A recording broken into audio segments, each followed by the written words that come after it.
Well, we have picked up our van. Hi everyone. Hi everyone. We're very excited to report that we are back in our van. We picked it up just over a week ago from the repairer. It's taken about 8 months, but that's okay. We didn't really have any trips that we needed to actually go on. We wanted to work in with the repairer as well because it was part of the period was over the Christmas break, school holidays, plus he's got other jobs to do as well, so we didn't want to impose too much on him. And he also required a bit of time to order in some of the parts that were required. Yes, it's that time again. We've picked up our van from being repaired and we're just trying to remember what we usually do to set up. Soon I'll be checking the lights. We're all hitched up, so looking forward to testing it out. If you haven't seen the video on the hail damage that the Caravan received back in November, I'll link it at the end of this video. The main damage was on the roof, on the front of the van and on the driver's side of the van. Well, the driver's side took the impact of the whole thing. There was no damage on the other side. No damage on this side. Considering the size of the hail, it was pretty well expected that everything would have been shattered, broken. Some of the hail actually came through the perspex window near the bedroom and shattered the blind itself. The repairer has done a wonderful job. The panels on the driver's side has been replaced, the windows have been replaced, the solar panels on top have been replaced. And they're actually an improvement to what was on there before? Exactly. What's the difference?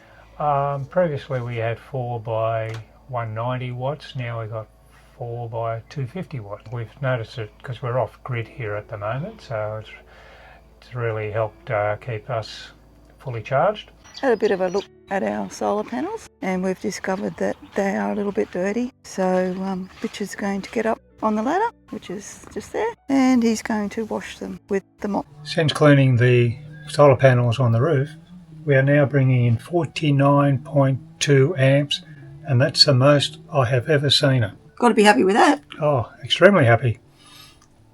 Happy face. Yeah. The hatches have been replaced, and all the dings on the roof have been repaired. The antenna had to have some work on it, as well as the air conditioning up on top of the roof. Yep. The new hatch that we have over our bed is actually a better design than the one that we had before. It's much easier to open and much easier to pull the blind across, so I'm very happy about that. Yeah, we've scored some very nice updates, haven't we? Yeah, because the overhead hatch near our bed was actually smashed through, we had to get a new mattress, and we're very happy with the replacement. It was like for like, so yep. No different to what we had before, but it's good to be able to have that sort of thing covered by insurance. So now we're fully back in, we're testing everything out here. And everything seems to be working pretty well, doesn't it? Yeah. After picking up the van, our first stop was at a caravan park close to home. We needed to address the water situation. Just draining tank number 1 so we can flush the water through it, because it's been sitting here since, through about 8 months. Yep. So, want to get some fresh water in. And we also took the opportunity to spend some time with some family members who have just purchased a hybrid van for themselves. So we had a great time with them.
we stayed there, and that was on a powered site, and then we moved on, stayed somewhere else for a couple of nights off grid. We're spending a couple of nights here at Ewa Vale Estate. Our campground's just up the road here, but this is a function and wedding venue as well.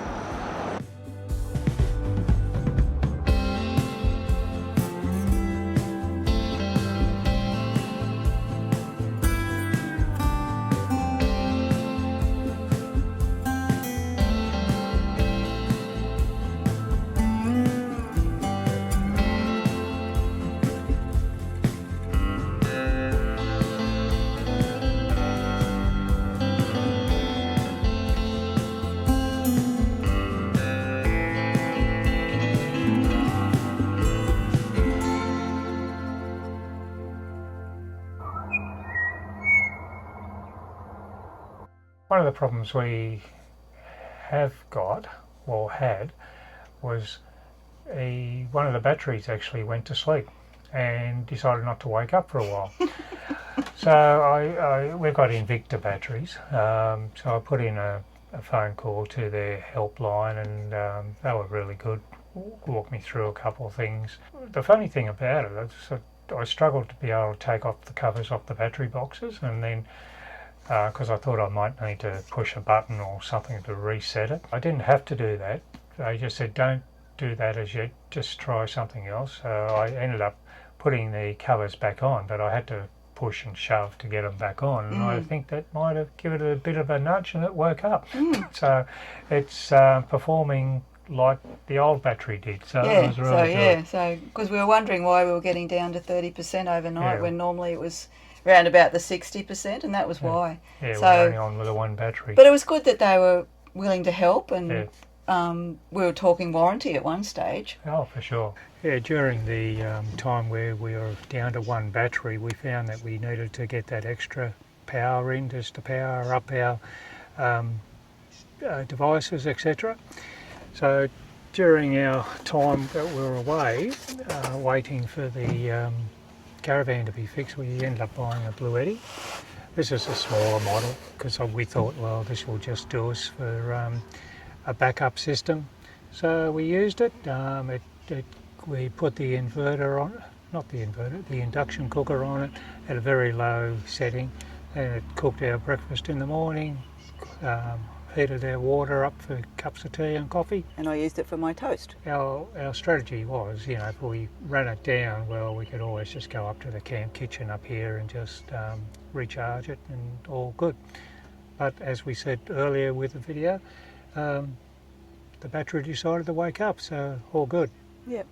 It's always good to have a bit of a contingency, I think. Well, as you can see, it's raining outside.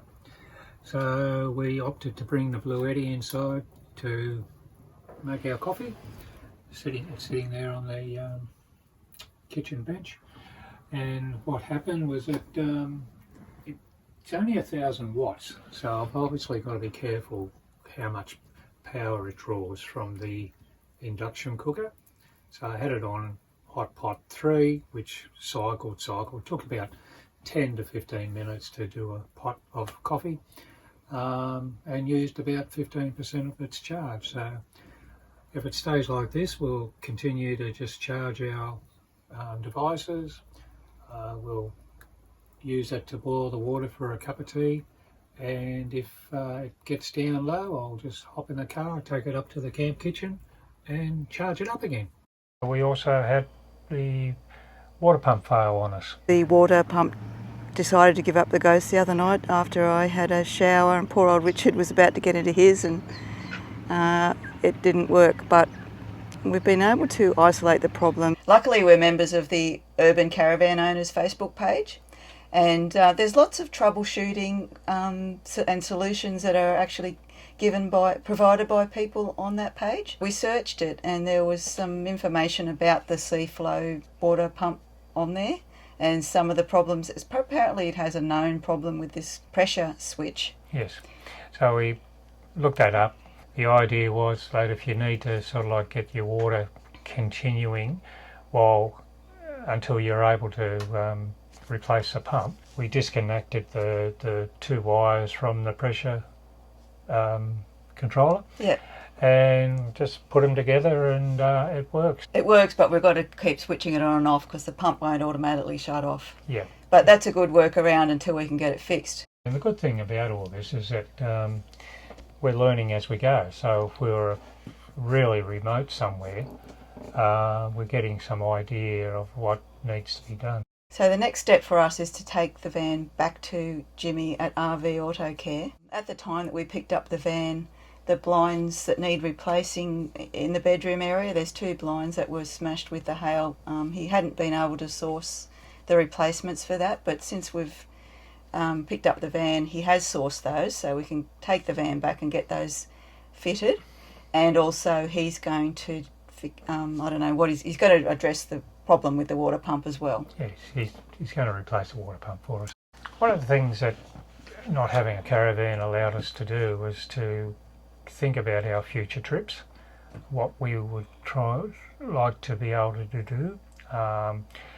And it became quite obvious on a couple of our trips that we had limitations with the type of suspension that we have on this caravan. What we have is a rubber torsion single axle suspension, independent suspension. What we've decided that we want to go further afield, and therefore we have decided to upgrade our suspension. We both agreed if we wanted to go out, visit some more remote national parks and travel we really along like some national park.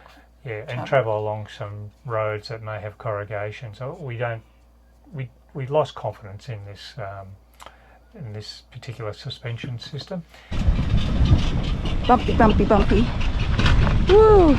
We're looking at upgrading it to a Cruisemaster ATX coil system with the ATM of 3,000 kilograms. Our first step was to contact Towing Performance Centre in Brisbane, and I just asked them would it be possible, and they sort of said yes, but send the inquiry form with the details to them. They got back to us quite quickly, and the answer was pending an engineer's report, we should be able to get a retrofit done. So they were able to give us the name of a engineer that they work with quite closely, and I contacted them. They sent out a form that we had to complete, which required taking a number of photos of certain aspects of the caravan, plus we had to do a heap of measurements, didn't we? Luckily we had a tape measure with us. Yes, that was because very daunting too, wasn't it? Because we don't really know whether we're measuring the right places, but the information that was provided to us came with photos to show exactly where it was that they were talking about, and it was really quite good, wasn't it? Surprisingly, we got an answer back the same later on that day, and they basically said, yep, the caravan would be fine for an upgrade. So after we got the all clear from the engineer, and I rang Towing Performance Centre up in Brisbane, said that they've got the report, and they ended up sending us a quote for what was required, and we set a date, take it in. They'll require it for about a week and a half, and then we'll pick it up and see how we go. There'll be no stopping us after that. Oh, except for the brakes. Yeah, but we'll be hitting we'll be hitting the road. We'll be hitting the road. Yeah, that'll be good, won't it? Yeah. Okay. We look forward to it.